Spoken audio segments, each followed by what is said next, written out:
Қайырлы кеш, құрметті математика сүйер қауым. Сіздермен бірге Әли. Бүгінгі сабағыма қош келдіңіздер.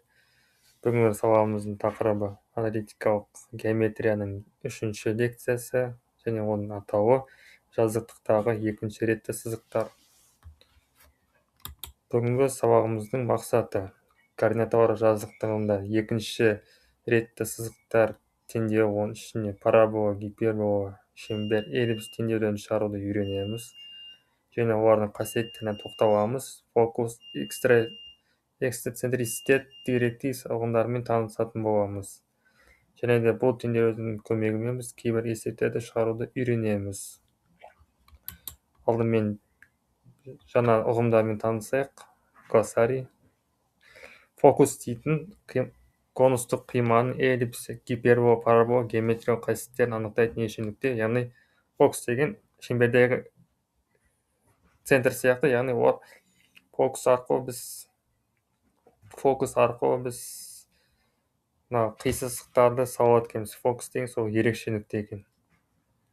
Мысалы гиперболада ол екеу болса, эллипсте де екеу, гиперболада екеу, параболада олар біреу болады. Және олар сол қисықтардың негізі құрастырушы нүктесі. Директриса дегеніміз сол бағыттаушы, яғни конусты қима және эллипс, гипербола, парабола сияқты пішіннің орналасуын, бағытын анықтайтын бізде түзу сызық. Ол немен ұқсас келеді? Ол асимптотамен ұқсас келеді. Эксцентриситет деген біздің қисықтар қаншалықты созылуды көрсететін коэффициент. Ең бірінші ұғыммен танысайық, ол бізде парабола. Парабола дегеніміз фокус деп аталатын берілген нүктеден, жаңағы ең басты нүкте, ерекше нүкте, және директриса деп аталатын берілген нүктеден арақашықта бірдей болатын жазықтық нүктелердің жиыны, және нүктелерден тұратын жиын. Сол қисықтық фигура. Енді теориясына келейік.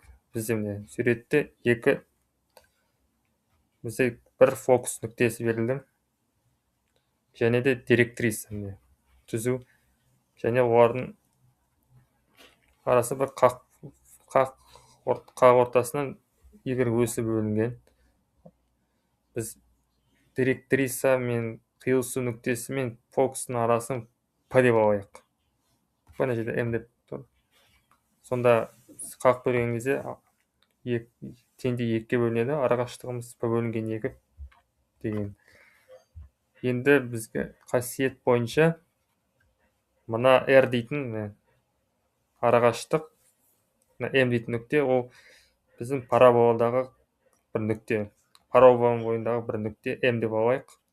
Және фокусқа дейінгі арақашықтық директрисадағы бойында бір нүкте мен қандай да бір парабола бойындағы М нүкте дейінгі арақашықтық бірдей қасиеті бойынша.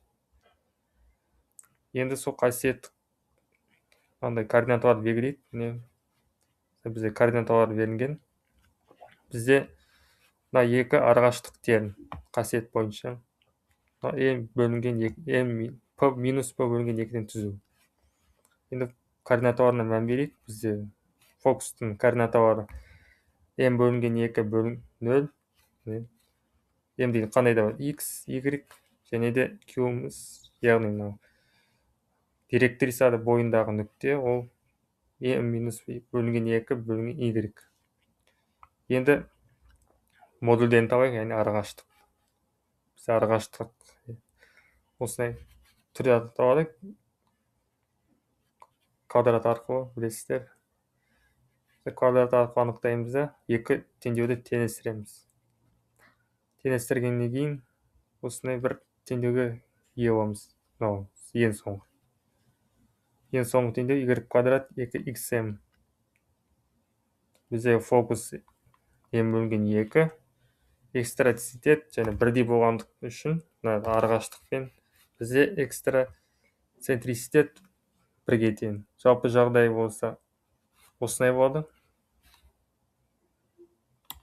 Бізде параболаның орналасуына қарай бірнеше жағдайлар болады. Егер біздің М коэффициентіміз 0-ден кіші болса, параболамыз бай төңкеріледі. Және OX осымен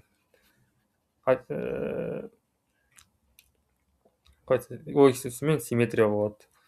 Ал егер жоғары қараған парабола болса, x квадрат 2m-пен беріледі. Бізде m-іміз 1-ге тең. Онда x квадрат тең 2y. m-ға 1 қойса. Онда біздің параболамыз OY осымен. Яғни біз керісін табамыз. Өткен сабақтарыңызда естеріңізде ме? Не туралы кері функция тура сол. Мынаны аналитикалық геометрияда қолданып жатырмыз. Үшінші жағдай, егер теріс болса, тармағы төменге қарайды. Бұл жалпы гиперболаның теориялық негізі. Қалай теңдеу шығаруға болатын және жағдайлардың неше түрлерін қарастырдық. Енді келесі гипербола дегеніміз не? Анықтамасы фокус деп аталатын екі нүкке дейін арақашықтықтың айырымының модулі тұрақты шама болатын фокустан арақашықтығынан тең нүктелер жиыны дейді. Яғни бізде екі фокус берілді. Олардың арақашықтықтары координата бас нүктесі бойынша тең. Яғни арақашықтықтар А деймін. Қандай да бір С дейтін арақашықтық.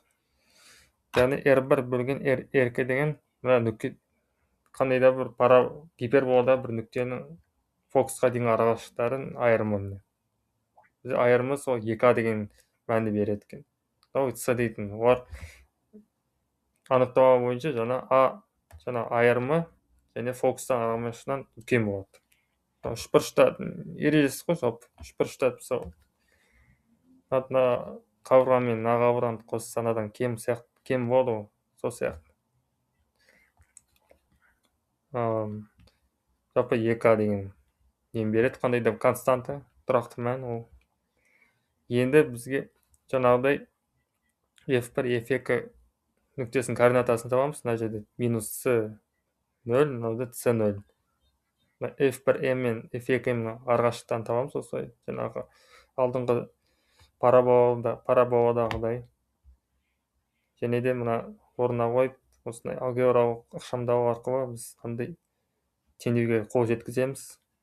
Бізде бұл гиперболаның теңдеуі, жалпы теңдеуі осындай түрде келеді. Енді гиперболаның пішінін зерттейік. Бізде квадрат берілген. Квадрат дегеніміз ол бізде арнайы шекара сызығы, яғни біздің аралықта ешқандай гипербола өтпейді. Яғни бұл жерде гипербола анықталмайды. Мынау осы бірінші пунктке осы сәйкес келеді. Екінші пункт, егер біз x оны А қойсақ, онда y 0 болады. Яғни көріп тұрсыздар ма, x А деген, және y-іміз осы 0-ге тең болады. X мынандай А дейді. X А болса, Адан жоғары болса, Адан үлкен болса, шексізге кетсе, онда біздің y-іміз өседі. Енді асимптота. Бізде мынандай екі түсу берілді ме? Мынандай екі түсу. Диагоналда түсу. Бізде ол бағыттаушы нелер, несін бағытын анықтайды. Түзулер. Бізде бұл түзу y қандай да kx деген формула, b бөлген 6, ол kx деген сияқты түзу. Мынау түзуіміз жаңағы гиперболаның теңдеуі. Ол бізде b бөлген a x квадрат минус a квадрат. Арасындағы біз қаншалықты ол 0-ге жақындайтынын анықтауымыз керек. Қаншалықты ұмтылған кезде ол біздің неміз x аргумент бойынша біздің арасындағы қашықтық қаншаға тең болатынын анықтауымыз керек, және осылай айырымын табамыз. Мынау түзу мен түзудің арасында, түзу теңбеу мен түзу теңнің арасында айырымын табамыз. Сол осындай мәнге ие болады да, соны біз шек арқылы есептейміз. Шек, егер біздің x-іміз өссе, мынау бірте түзуге жақындайды да 0-ге ұмтылады. Мынау біздің асимптота деп аталады. Гиперболаның асимптотасы. Келесі бізде экстрацентрисет жаңа бізде бұл формуласы С бөлінген А, С деген А квадрат қоссаң Б квадрат деген арқылы бұл Пифагор теоремасы арқылы берілген. Және де бұл осындай формула арқылы берілді. Экстрацияның анықтама бойынша. Мынау гипербола үшін әрқашан бір болады, себебі бұл созылады. Экстрацентриситет.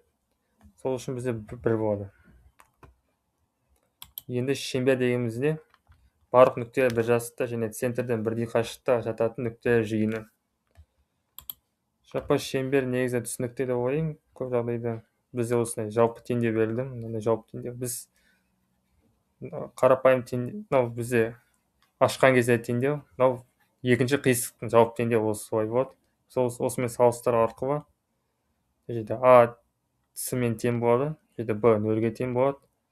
Сөйтіп осылай түрге келтіреміз. Мына жерде А коэффициент бірдей болсын, бәрін бірге бөліп жібердік. Мына жерде толық квадраттан бөліп аламыз. Осындай шартта бәрі бос коэффициент болсын, оны теңдіктің оң жағына көшіріп, r-ін табамыз. Жалпы бұл теңдеу. Егер нөлге тең болса, біздің координатамыз осы нүктеде анықталады. Және қисық анықталады осындай. Және центрдің координаты болса, егер төмен болса, бізде сызық анықталмайды. Эллипс дегенімізде фокус деп аталатын екі фокус нүктесі қашықта қосындысы бірдей болатын нүктенің жиыны. Бізде эллипс осындай болады. Екі фокус жалпы сол эллипстің негізі құраушы нүктелер дейді. Бізде жаңағыдай екі нүкте қоямыз. Осының координаталарын табамыз. Жаңа параболадағы, гиперболадағы сияқты осылай қойып алгебралық түрлендіру жасаймыз да. Осылай соңында канондық теңдеуге келтіреміз. Жалпы бұл гиперболаның теңдеуіне ұқсайды. Енді пішіні зерттейміз. Пішіні зерттеу үшін осыны жаңағыдай y арқылы шешеміз де, y арқылы өрнектеп аламыз теңдеуді. Егер бізде x a-дан кіші болса, бізде x модуліміз a-дан кіші болған жағдай мынандай шартта орындалады. Егер x-іміз 0 болса, онда біздің y-іміз болады.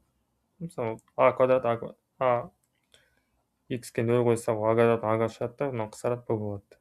X айнымалы 0-ден өскенге y айнымалы кемейді. Яғни мынау өсетін болса, мынау кемейді. Жоқ, 0-ден a-ға дейін. Яғни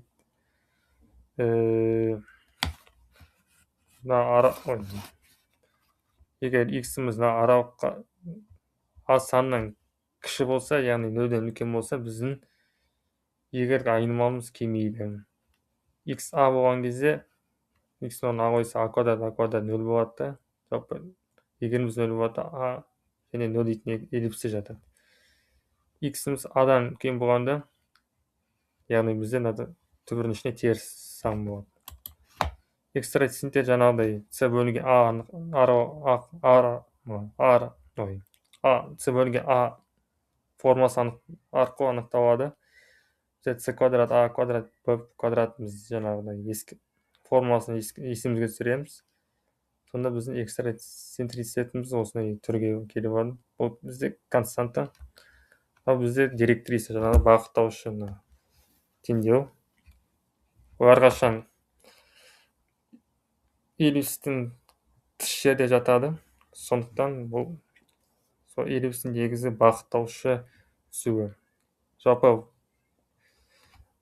мына видеода біз теориясына көп мән бердік. Енді келесі видеода біз соның практикалық есептерін шығаратын боламыз.